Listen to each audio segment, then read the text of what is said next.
Magandang gabi Philippine Air Force. Alamin natin ang magiging lagay at taya ng panahon ngayong gabi ng Huwebes, 02 April 2026. Para sa ating synoptic situation, patuloy pa rin makakaapekto ang northeasterly wind flow sa Northern Luzon. Sa natitirang bahagi naman ng bansa, asahan pa rin ang easterlies o yung mainit na hangin na nagmumula sa karagatang Pasipiko. Sa ngayon, wala pa tayong namomonitor na low pressure area o sama ng panahon sa loob at labas ng ating Philippine Area of Responsibility.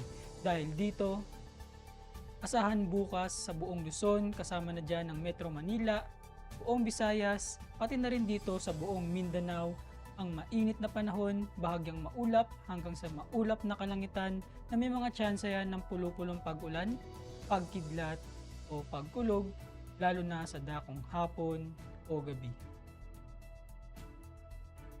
Para sa magiging lagay at taya ng panahon sa loob ng 3 araw simula Sabado hanggang Lunes sa Metro Manila, Cavite, Lipa City, Angeles, Puerto Princesa, Kalayaan Island, Mactan, Zamboanga at maging sa Davao, asahan pa rin ng bahagyang maulap hanggang sa maulap na kalangitan na may pulupulong pag-ulan, pagkidlat o pagkulog. Lulubog ang araw mamayang 18:08 at sisikat bukas ng umaga ng 05:51. Para sa ating moon illumination, meron tayong 100% or full moon.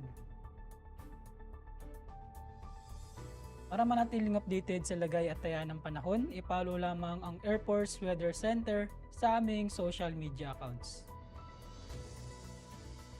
Yun lamang po ang lagay ng panahon ngayong gabi. Sa ngalan ng aming commanding officer na si Colonel Alvin Jan Cugador, PAP GSC, ako si Sergeant Antonio Emrilli Jr., Weather Broadcaster ng Air Force Weather Center. Muli, magandang gabi, Philippine Air Force.